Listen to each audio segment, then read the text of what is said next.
everybody. Welcome to Cigars and Syndication. I'm Robbie Rogers, and we're in part two of the housing shortage.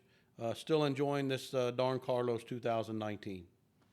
Hey everybody, welcome back. I'm Junaid Noor. Yes, I'm still loving this Don Carlos 2019, and if we could just, cigars and syndications, but I think it's more about the cigars. I really enjoy the cigars more than I do the syndication part. I do too. I could sit here and smoke cigars all day and talk about whatever. As long as we've got something comparable to this Don Carlos, I'm in. So, in continuing our why do we have a housing crisis right now or a shortage in housing right now? In the last episode, we talked about how the Fed kind of started this domino effect and they reached their maximum interest rate as they were hiking rates to 5.34% in September 2006. And because of that, because of mark to market accounting, because of the bundling of loans and the types of and the quality of those loans being so low, and because of the loans being given out on the housing on single family homes to anybody with a heartbeat, now we have this oversupply of houses, no buyers in the market, no money to lend, no liquidity, so the Fed has to react. So after all the turmoil, the Feds started to drop the rates in a reaction to the housing crisis. Right. So in about 2008, where you really had the crux of the housing crisis, and housing starts are dropping. And again, if anybody wants to look at my article at albanyparkcapital.com, hit the resources button. I have an article with a really nice chart that points out when the Fed started raising rates and when they started dropping rates. But so yeah, the Fed starts dropping rates now in reaction to the housing crisis. And the Fed is not just dropping rates, but they're putting money into the market, right? So nobody's buying the treasuries, but the Fed is buying their treasuries, which is what they called quantitative easing, right? So in quantitative easing, the Treasury auctions the U.S. bonds, and the Federal Reserve Bank buys them, printing money. So they pushed a lot of money into the market, and in order to try and stabilize the economy, and they started bringing the interest rate down. And by January of 2009, the interest rate, believe it or not, the Fed rate was 0.12%, so less than 1%. That's really crazy, and I do really like that chart that you put up in the article, and it really shows the correlation between interest rate and home starts, which I think is incredibly interesting. So in 2009, January of 2009, the Fed has hit a bottom out 0.12% interest rate.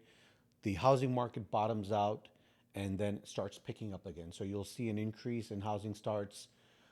But the interesting thing is you'll see an increase in total housing starts, but single family homes, and you can see the chart online when you look at the article, there's a big divergence between single family homes and total houses, which includes total housing units, which includes multifamily homes. So the single family homes are kind of going very slow, and developers are being very cautious, and there's still a lot of, the reason being is that banks are still holding a lot of these assets, single family homes on their books, and they're just starting to offload everything. You know, the other thing that's kind of interesting about the 2008 versus today, I feel like back then the housing values uh, dropped substantially along with the crisis, and then today, fast forward to today, and we don't see that same drop in home value, and I think it's a direct correlation to the shortage. Right. It is a direct correlation to the demand. So in 2008, people couldn't get loans, they didn't have jobs, they didn't want to buy houses. And you had a lot of houses, so you had an oversupply. Now the market starts correcting itself. So what happens is that, in 2009, they bottom out, housing starts go back up. The Fed it has stabilized interest rates at a low rate, and now you start seeing this increase from 2009 to 2020. And 2020, which was the next big event that happened, was COVID-19. Well, do you think that the home value that we see today, do you think that it's going to maintain and stabilize, or do you think it's just going to be is it coming later? Is this something that's going to pass and the home values are going to stay somewhat high, or do you think that there is a reckoning in you that the home value will eventually maybe have a take a hit? So here we are. So I don't think that that how the house values are gonna drop anytime soon, and as they have in the past, because we're gonna mix in that third portion of the reason we have a housing shortage is demographics. So now you have this generation called millennials who were in 2008, they were 15, 16 years old. Now they're 25, 26. They're looking for housing. They're looking for rental apartments, or they're looking for houses to buy, but there's no housing to be had, right? We had this oversupply, and builders went bankrupt. There was no liquidity in the market. People stopped building. And now fast forward to 2009, the Fed has stabilized interest rates. Housing supply is coming back up. Interest rates are low, but it's just not coming up fast enough to meet the demand of all of these essentially who were children during the 2008 recession are now adults and they want houses, and there's so many of them, there's just not enough houses to be had. So to compound the problem with the slow starts on the new construction side, people are living longer. The baby boomers are still in their houses. Their houses aren't available for the millennials, and that's also another problem. Is that just people are in their houses. They have lower interest rates, so they don't have the desire to move out into a bigger house and have a bigger, higher interest rate. That's correct. So the existing inventory is not available. New inventory is not coming onto the market fast enough just because developers are being more cautious now. They took that hit back in 2008, and, they learned from their mistakes. They don't want to do this again. And you see this divergence on the chart that I put up between multifamily and single family homes.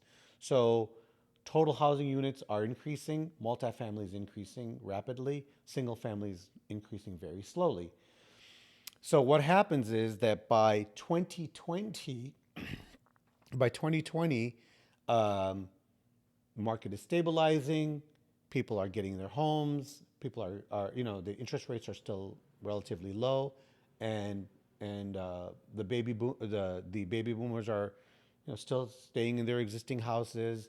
The type of housing starts changing, right? Baby boomers want to start moving into maybe condominiums or senior living.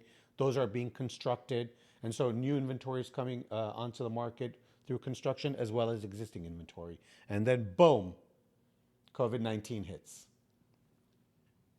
Speaking of COVID, during COVID, I did have to work from home for several weeks, and I did enjoy several cigars.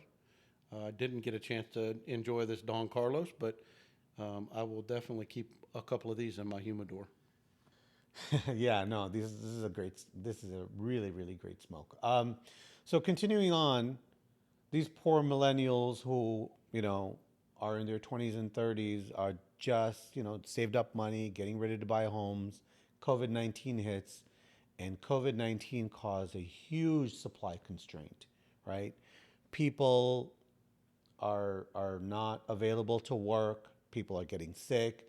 Supply chain is constrained all over the world. There's no lumber coming in, and being in construction, pre-COVID, lumber was $350 for 1,000 linear feet.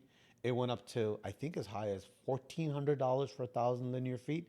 So now all of a sudden, even the developers who had plans, who had permits, don't want to buy the lumber and don't want to continue, adding more to the supply shortage. Well, and then you had the people, because of COVID, that moved out of the city.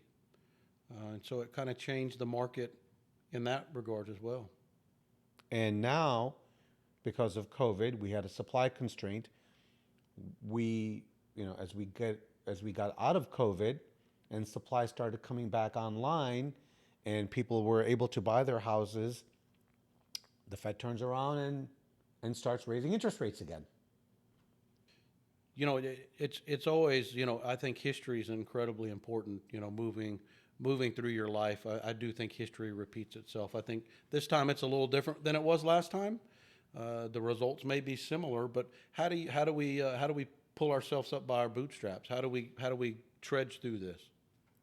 So we have to understand that the demographics are such that every year a new set of adults, they graduated college, they're working a good job, are entering the market to be able to purchase a house or to find a place to live, right? They're moving out of their parents' houses, they're getting married, they want to buy a house or they want to move into their own apartment or they get a job someplace and somewhere else and they need to get housing.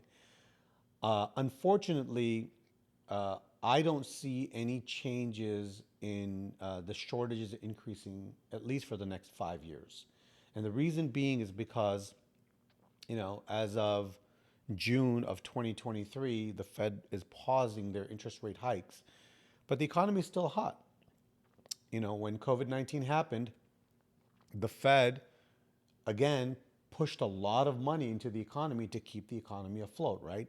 People were getting stimulus checks because they weren't working, and the Fed needed to make sure, or the federal government needed to make sure that people are able to pay their rent and their mortgages. Well, as a result, the United States had some of the highest savings rates that they've ever had in our history. And as COVID 19 ended, um, people were back out in the market looking for bigger houses because what if this happens again? We need a bigger house in case we need to work from home or do school from home. So people started looking for larger homes, but there are not that many larger homes to be had. And as a result of all this money that's pushed back into the market, savings are there. People are kind of getting antsy. They're getting cabin fever. They start traveling. They start buying cars. They start buying houses. But because interest rates are high and the Fed has pushed those interest rates high, developers are not developing fast enough. Well, with the interest rates rising, sometimes I think out of adversity there is innovation, and I think the BTR, the build to rent concept, is a child of these circumstances. No, absolutely. Build to rent, multifamily rentals, because a lot of people are just preferring, there's not houses out there, right? Oh, and by the way, people who have existing homes, who have 2 and 3% mortgages that they got 10 years ago, um, are not going to want to sell their existing home because they'd have to go into an 8% mortgage or a 7% mortgage. So there's no existing inventory on the market either. Right, and it greatly reduces how much house you can afford. So they're not going to improve their quality of home with these higher interest rates. Absolutely. So, I don't think over the next 5 years, I don't think that, with builders slowing down again, multifamilies slowing down, um, single family homes are slowing down because the interest rate, again, we're getting back into that cycle, right? Interest rates are going up again, and anybody who can withdraw money has a line of credit they can draw on. Liquidity is there, but it's costing more money to build those houses, and they may not be able to sell them for that because, on the other end, mortgages are high. They're 7% right now. Yeah, and with the tightening of credit, it's becoming tougher and tougher to get loans, and it's just gonna it's not gonna ease up anytime soon. Yeah, I don't think it will. I don't think it's gonna go down anytime soon, and at least for the next 5 years. And remember, in an inflationary environment, assets do very well. Hard assets do very well. So if you can get your hands on a house that you can buy, that's a good price. Um, I would suggest buy it, invest in multifamily, invest in BTR, because those assets are just going to keep going up in value. There's just not enough of them, and until the supply starts increasing, which is not going to happen until the Fed reduces rates. Well, if you jump on albanyparkcapital.com, Jay's got a wonderful article that he's written with an amazing graph, really simplifies everything. Hopefully, everybody learned a little something about the housing shortage, and I say keep investing and keep smoking good smokes. Yeah, thank you for joining us. And, as a little homework assignment, keep your eye on the Fed, keep your eye on the indices of housing starts and permits. And that kind of gives you an idea of where everything's going. And, things started moving up a little bit, but they're not going to move up that fast until the Fed starts reducing interest rates. And it doesn't look like they're going to do anything, at least for the remainder of 2023. We'll see you next time.